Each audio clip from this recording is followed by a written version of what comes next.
By the sound of it, you know it's that time. It is the SHOPO Hour here on News Radio. 8:30 KHVH, wishing you a very good Monday morning.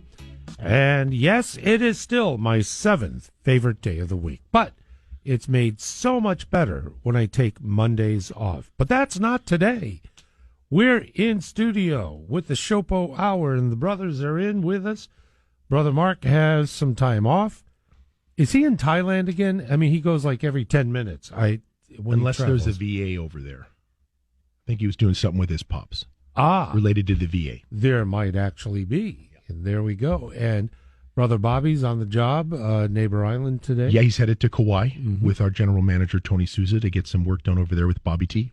And there we go. But that means we get to spend more time with, you heard his mellifluous voice. Can I get a translation on that? Is that? Yeah, I'm not sure. Wow, that's big words early, Rick. I'm just reading what you handed me. I'm not quite. Anyway, Brother Steve Keel, good morning. Rick, good morning, brother. Always happy and grateful to be here with you and your listeners. Thanks for the opportunity. An absolute pleasure. And he is back. I could tell the arrival was impending. I heard a lot of commotion downstairs on the first floor, because the limousine pulled up, and all I heard were female voices just screaming and welcoming. And so Brother Nick did arrive with great lavish praises upon him. Brother Nick, I want to wish you a good morning. I'm sorry your shirt got torn by some of the attendees that welcomed you here today, but it's always good to see you. Thank you. Yeah, you never really get used to it. Thank you. Yeah. It's, you talk about it, but, to go through it's another thing. Totally different. Yeah, perfect. We're going to do lines from Beverly Hills Cop all morning long with Brother Nick. And there we go. And there we go. Please reintroduce a lovely lady who joined us last week. Rick, it would absolutely be my pleasure to share with you that for you and your listeners, we asked her and she graciously accepted. We have Lonnie Famawina back with us this week. Lonnie worked with the Honolulu Police Department up in the communications division for 35 years. She retired as a dispatch supervisor. She's been retired now for a couple years, but we reached out to her to see if she could come back today and spend a little time with us. And she was intoxicated when I asked her that, and she accepted. She accepted. Nice. And here she is this morning. Yeah, Thanks for having me back. Although they thought I was one of Nick's groupies. I said, no, I promise I'm with the show. And if you're still intoxicated, perfect for this hour. Yeah. So that's me. So there we go. Lonnie, it's great to have you back with us. Thanks for having me back and not making a restraining order, letting me come back. Well, there we go. We're going to start with that. No, just kidding. Actually, if you don't mind, I'm going to go ahead and play our primetime traffic. Want to make sure folks are up to speed. And then we'll jump into topicality with our friends in studio. It's the SHOPO Hour on News Radio 830 KHVH. SHOPO Hour underway. Brother Nick, Brother Steve, Sister Lonnie, and referring to some of the stories that have been publicized. I think the video that was shown on news outlets and even still photography of the elderly couple that, my goodness, purportedly a DoorDash and or food delivery individual was encountered an elderly kapuna in her 70s, instructing him about his parking and not allowed or something to that effect. The individual lashed out, not just lashing out, profound violence meted out to this kapuna. Her partner emerged, also 70s, to try and intervene and protect and stop. The alleged suspect did the same thing, causing great physical harm. Captured on video. I'd like to, if there's any way possible, if we can update this story that transpired over the weekend. And we have talked a little bit at length about crimes against kapuna and another incident, I believe, either Waianae, where another kapuna was attacked by a younger person. Crimes against kapuna is the umbrella. Any updates on either of these stories? Can I turn to... Sure. Rick, I don't have any direct updates about where those cases are at with what you just said, but under the kapuna umbrella, I can share with you that the Hawaii revised statutes, our penal code, if someone that is 60 years of age or older, or appears that they could be 60 years of age or older, if they are assaulted, it reaches to the level of a felony. So if any of our kapuna are randomly targeted, assaulted, this kind of thing, all they have to do is indicate that they felt some level of pain. Okay? Yep. It's automatically an assault second, again, depending on the appropriate classification. So the prosecutor's office, the individual that did that would be arrested on a felony charge, and then the detectives would generate a case, and then a felony case would be presented to Steve Zalm's team because it's crimes against the elderly. And it's interesting you talk about that. I worked last week in Pearl City. We had an incident where an elderly gentleman got punched in the face at a bus stop. You're talking about an issue in Waianae. We're talking about this. The takeaway is you don't live in fear. This is still a safe, larger city, but you need to be aware of your surroundings. And I would say this, to pass it on to your older family members.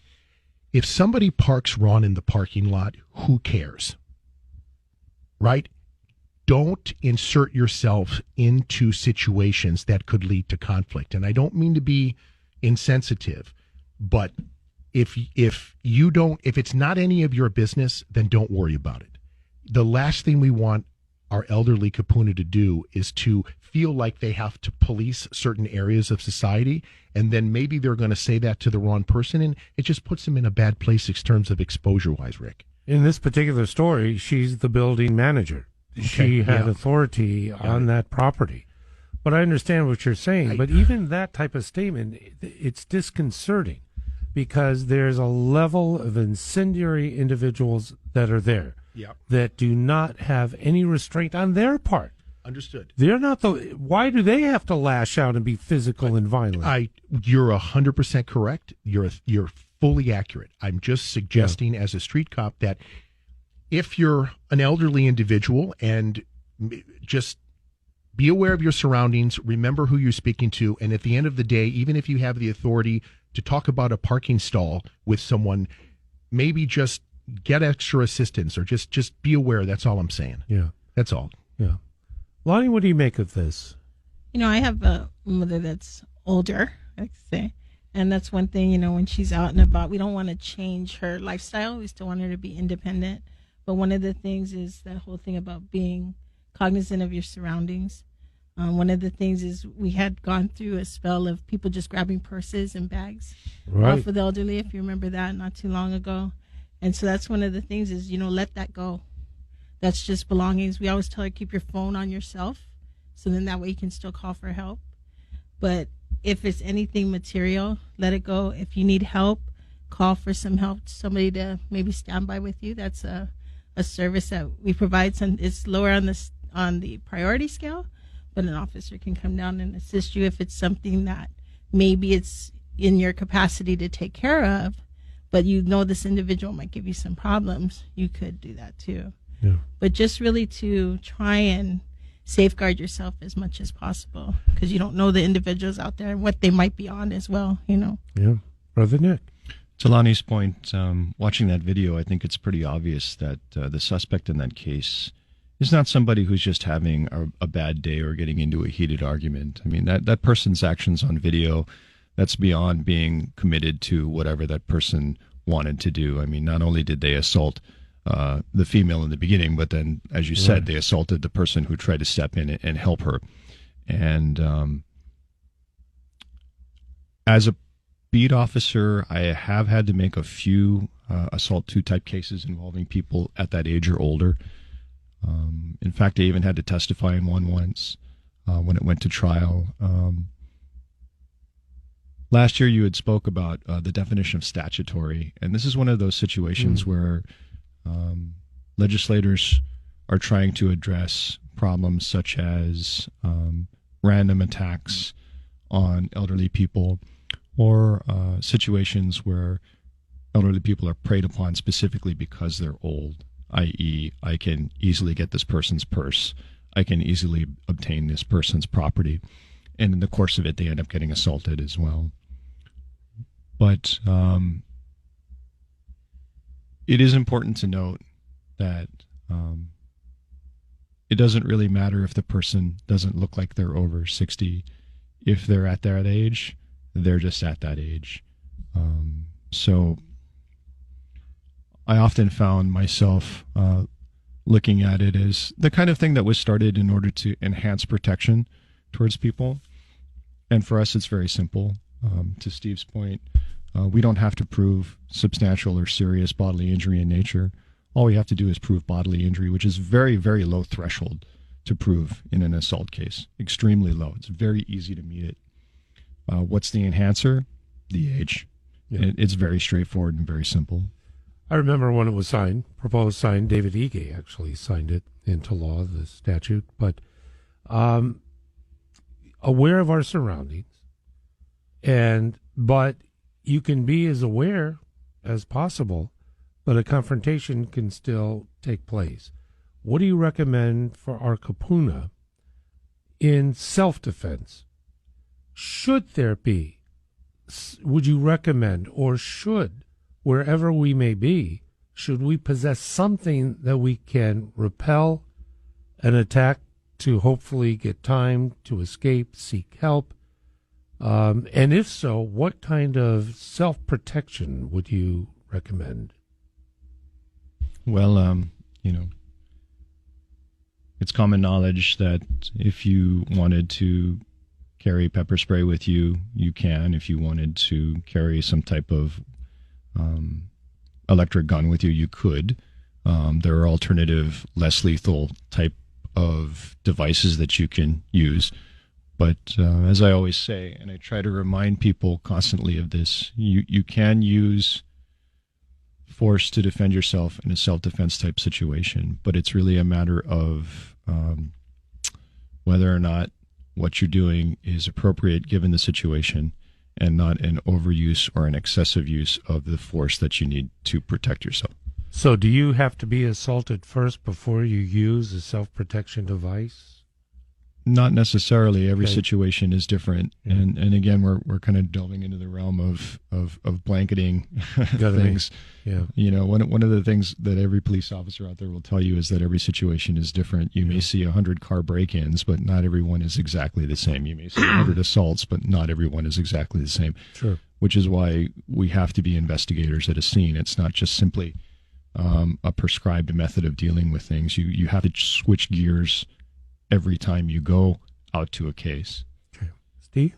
I just think it's important, Rick. I didn't want to come across earlier like we should be tolerant of this kind of conduct. Absolutely not. The men and women that wear the uniform, if you assault, if you commit crimes in any one of our counties, the men and women that wear the uniform, we're going to come after you. Okay? So it's not okay and it's not acceptable. I was just speaking in terms of if they can avoid a conflict, that would be the best thing. Now you talk about self-defense. To Nick's point, good points. The one thing I like about pepper spray or sea spray is you can spray it and it can shoot 8 to 10 feet. The main thing is you don't want to be anywhere near the bad guy. You want to create distance. You want to be safe. Now, there could be kapuna that have extensive martial arts training. It's just this is just blanket stuff.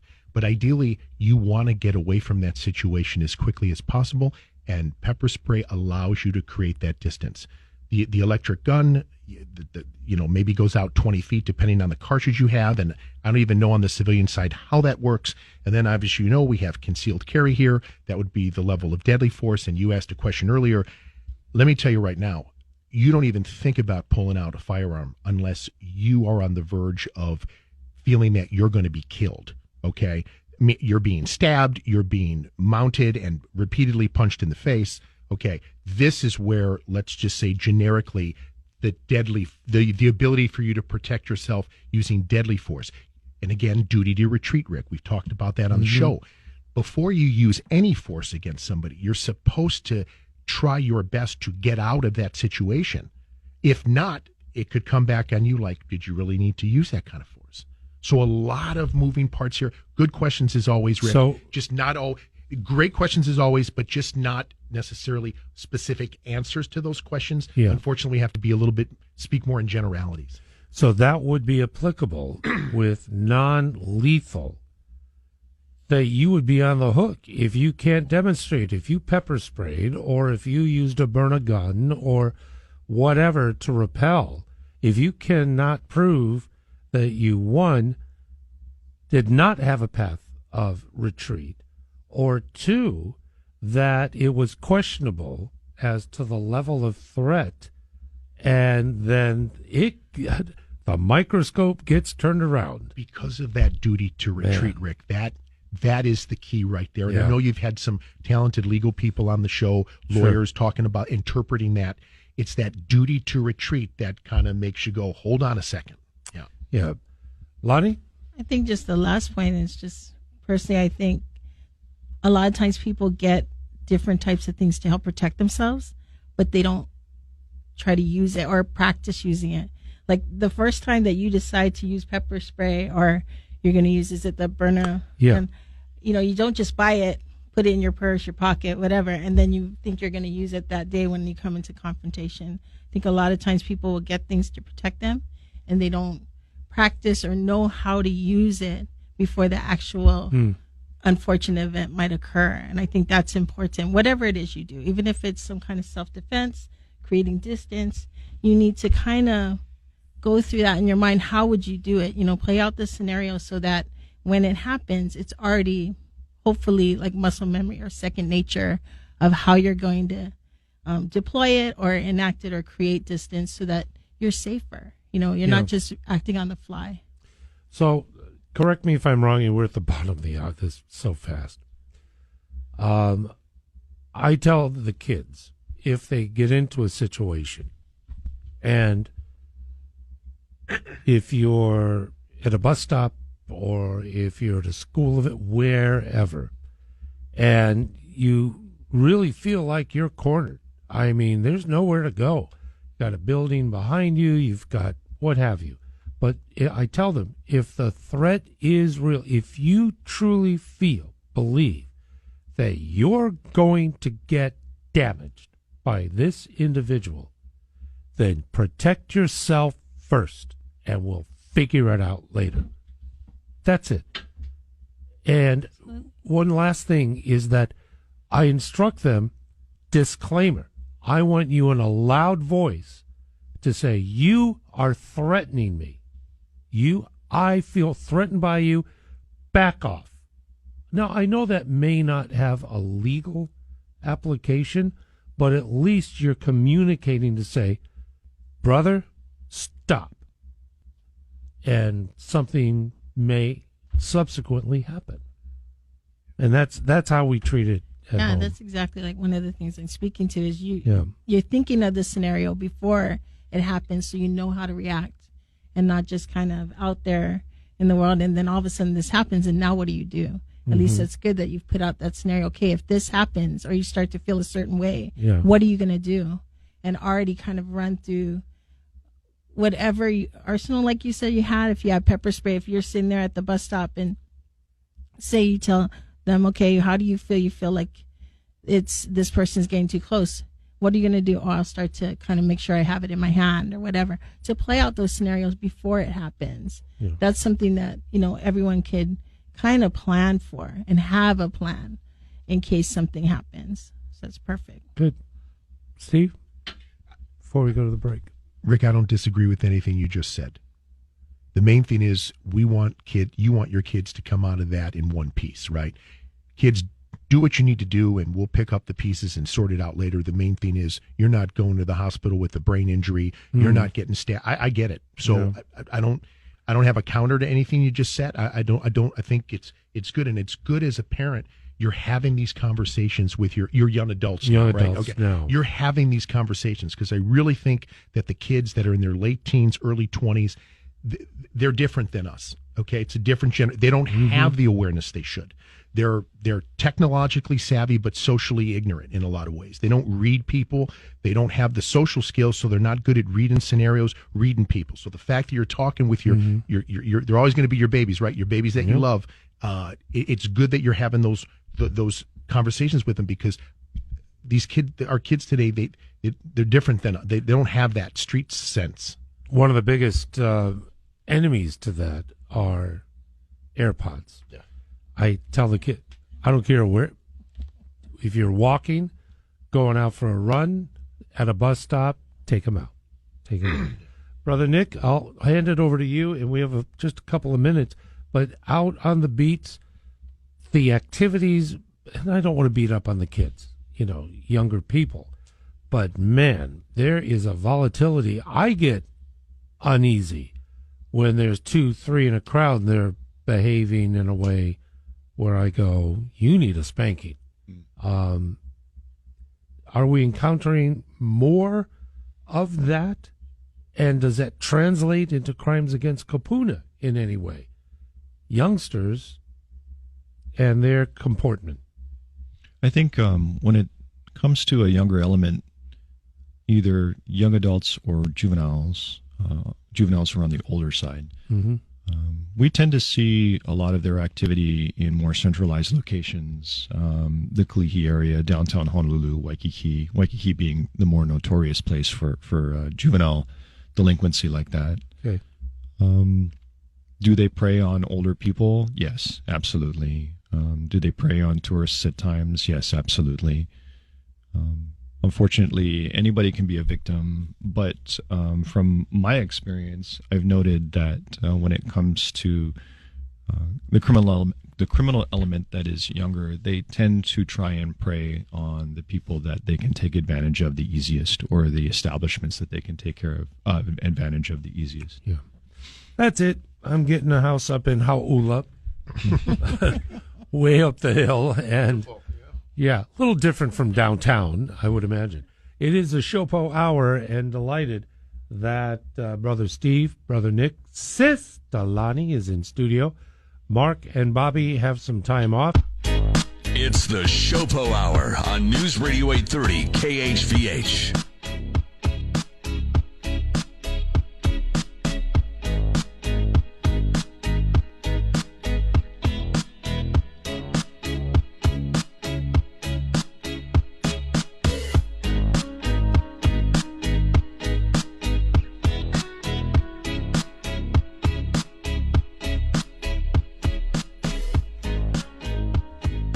Well, it's we're going to run out of time.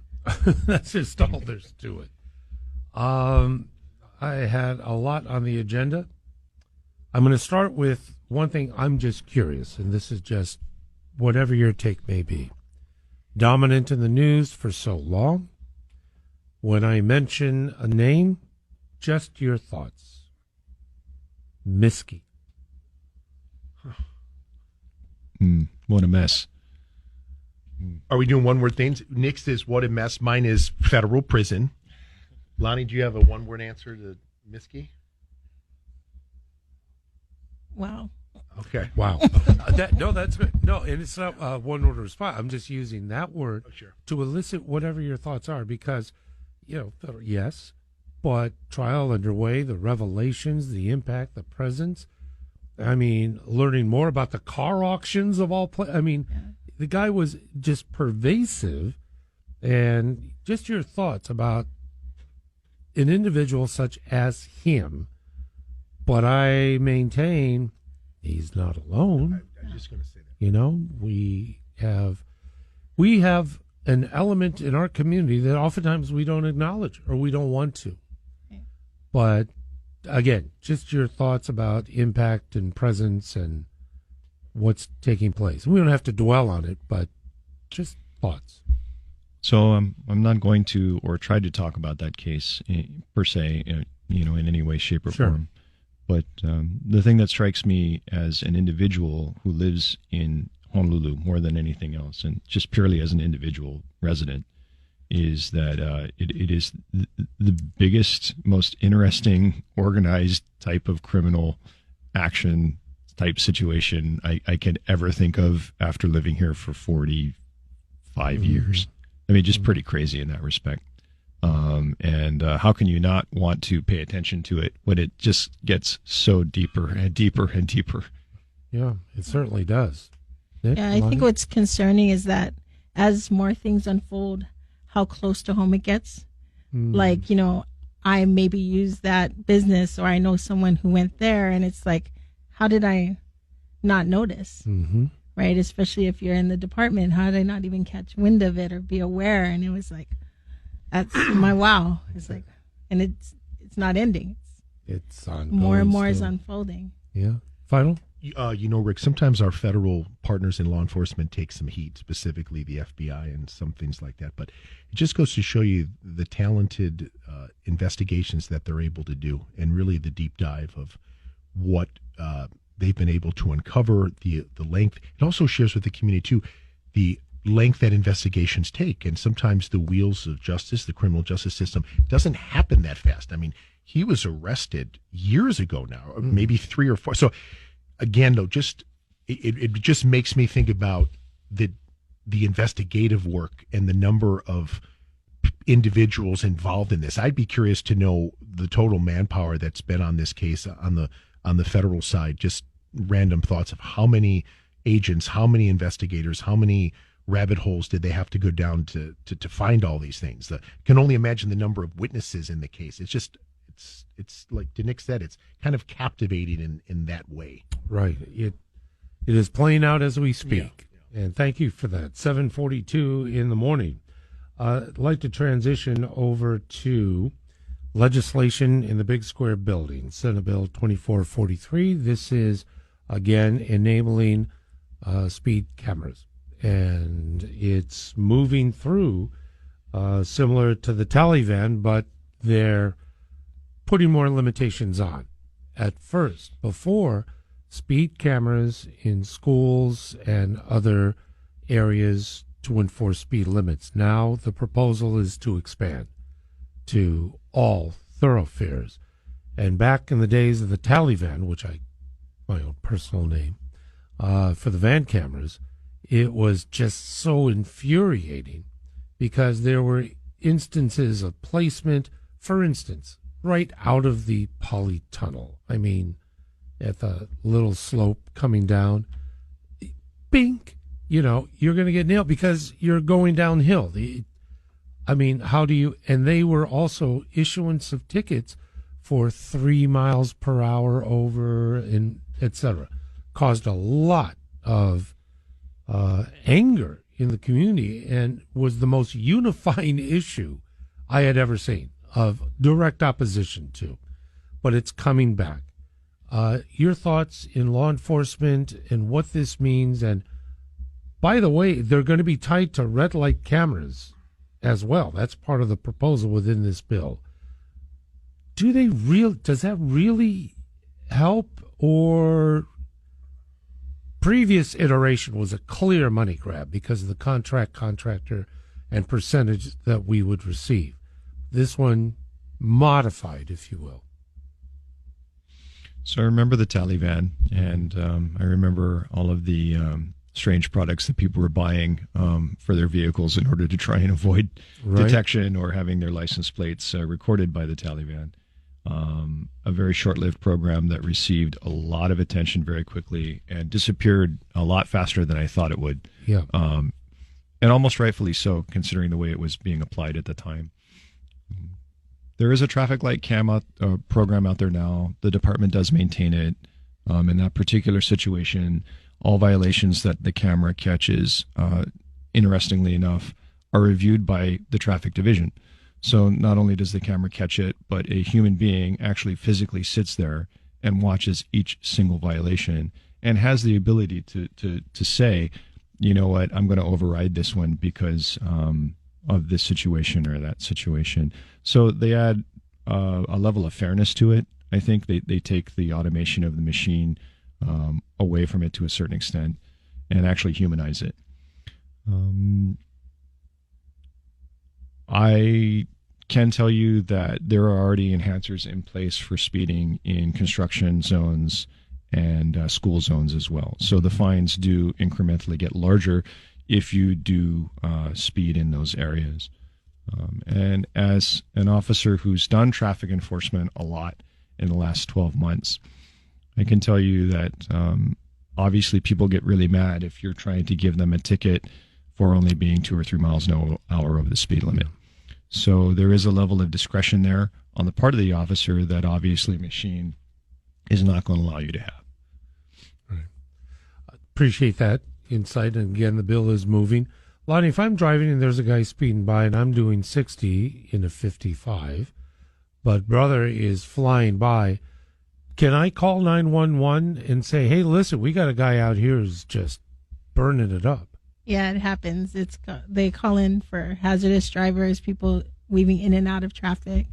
The hard thing is, and we do have a pretty lengthy policy or procedures that we have to follow depending if you have the license. Do you have the description of the car? Are you willing to meet with the officer?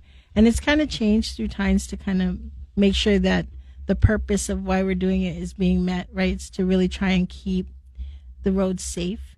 But oftentimes people call and just want the officer there instantaneously. And I think they forget that as you're calling it in, it's moving. Yeah. So from the time that the dispatcher takes it and gets it to the radio for dispatching, the person could be in a whole nother district because the island is only so big.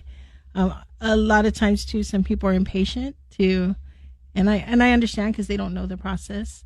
But sometimes if you let the dispatcher ask the questions, it'll move it faster.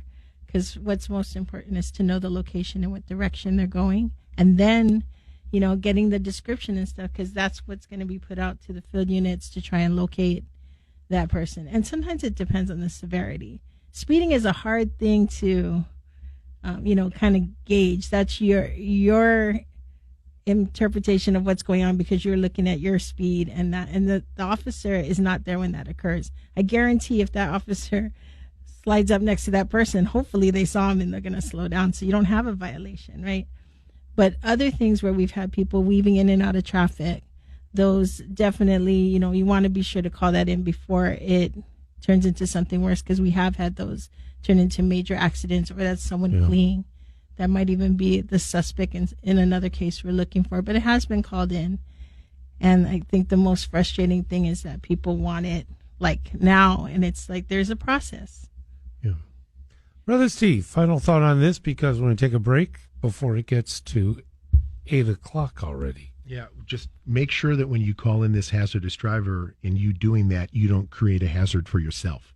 Mm-hmm. Okay. Good point. Before you start saying that guy's going too fast, don't pick your phone up from your seat and call 911. You know what I mean? And I'm not being sarcastic. It just, if you want to report It's a hazard, you can do that, and then talented people like Lonnie that can multitask and sort out whatever will get the info to us. But just don't create a hazard for yourself in reporting what you think is a hazard. Or try to keep up with the driver. That's another thing they try to do too. Okay. Thank you for that. 7:48. Time is flying by with Lonnie in studio.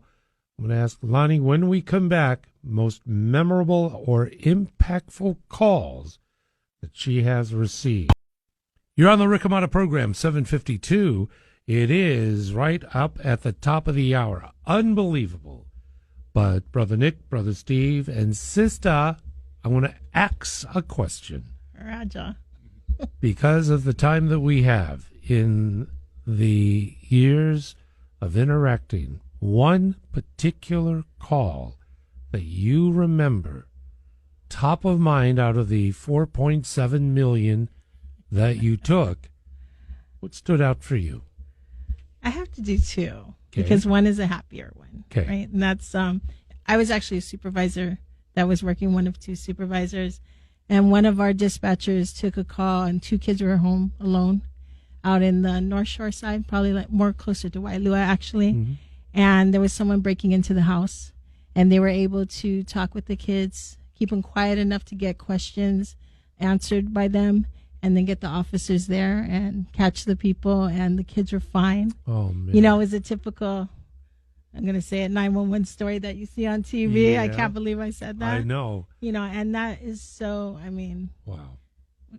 nice to hear that. How old were the kids? They when were you come? young. They were like, I would say maybe the younger one was a toddler, and then it was a, like, 5, 6, yeah, I would say the younger one was maybe around there, and maybe the other one's maybe around 8 or so. Okay. And you know how you just leave them for a brief second to run out somewhere, you know, because you think everything's safe. We live in Hawaii, and then someone broke in. I guess they were watching the house and thought mom left and no one was home, right? And the kids were there. So that's a happy story. Yay. I think to this day, the hardest one is going to be the shooting in Waikiki with Tiff and KK, when losing them. That was really hard. It was Sunday. Everybody was waiting for the playoffs, you know, the football. And I was by myself. One of my partners left, and another supervisor was coming in. He was actually a half hour early. And I'm like, bro, I'm putting you on the roster. And he's like, no, I'll catch phones. I'll just eat my breakfast. I'm like, no, I'm going to put you on the roster. And that was 9:00. And I went out to go mandate somebody, because when we're short staffed, we've got to force people to stay another 4 hours at the end of our shift. And this person had just passed, went solo on the radio. And so, small joy. Yeah. Hey, welcome to the club. You get to stay 4 more hours. And I was out there doing that. And all of a sudden I hear shots fired. And you're thinking, what? That can't even be possible. And, you know, it's not like it was the first officer that we lost. I mean, unfortunately, there's been too many for all kinds of reasons, including a shooting. But this one was just a little bit too close to home for me. I said I was going to keep things personal, but I had just found out that my daughter was going into the department. And she, you know, she's young, just like this girl. And at first we didn't even know about Keke. And then when we found out about that, I mean, it was just heartbreaking. But the craziness about it is, even with all that emotion on the back end, everyone just kind of went into autopilot. Everybody was working through it. Like I've said last time, calls still come in. We weren't even at the regular station. We were at alternate. So you're working kind of with limited equipment. We don't have our full power of the, you know, house there. And I guess it was the best day with the worst situation, that you have people that normally sometimes get on each other's nerves. We're able to work together. And, you know, a friend of mine just happened to be in the office at HR, and I called her to find out if I can get some numbers so we can start making notifications. And what's the chances? She happened to be in the office, and things were just kind of flowing. I mean, again, a perfect situation with the worst thing. I think that'll always stick with me. My partner has since retired. He retired last year.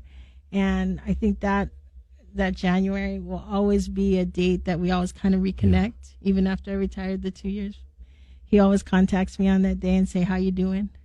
So it kind of brought us definitely closer together. But yeah, that's probably sorry to have such a, you know, a story that's kind of deep and not at all. No. On a Monday morning. But no, the bottom line is, that's why I'm thankful for this hour, is that we just have a full, transparent, whatever, and I think that's what resonates with the friends that listen, is that there's nothing contrived, there's nothing, you know, it's very real, and thank you for that. Yeah, and it's just as impacting, I think, for us sitting up in the center. I think people tend to forget that, you know, we're the support staff. We're there for whatever the officers need on the road or in their offices. They can call us, and we can, you know, get things, relay things for them.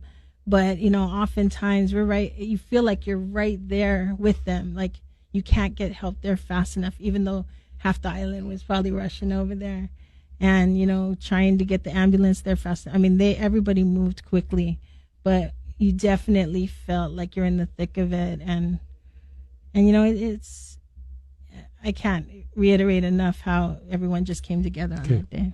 Thank you. Thank you for sharing, without a doubt. Brother Nick, final thought for today. We have just about a minute remaining. Well, I just want to say thanks, Lonnie, for being here. It's a real treat to be able to talk to a dispatcher outside of work, and I would encourage, if possible, it's your show, sir, but if we could have her back in the future, that'd be a really good thing, not only for the perspective, but also I think it's important for the public to know that dispatchers are extremely important to the job that we do, and the future of HPD dispatch is a very important thing, and we can go on about that in another time. Sounds good. Thank you, brother. Brother Steve, final. Rick, just thanks for having us, and I hope your listeners got something out of our show today. Amen. Lonnie, thanks for being with us. Thank you for having me over again. We're going to go ahead and just take that microphone and write Lonnie at the top of it, no. and have you back again soon. Brother Steve, as always, muchos gracias. We appreciate you, Rick. Thanks again for having us. Thank you for everything. Brother Nick, are you the man who earned the buffet at the Eric Copper? Yes, I did. You did. We have him. I think you should go tell him yourself. You know, I think that would be best. It is. It is the SHOPO Hour, and stand by. Jillian Anderson next.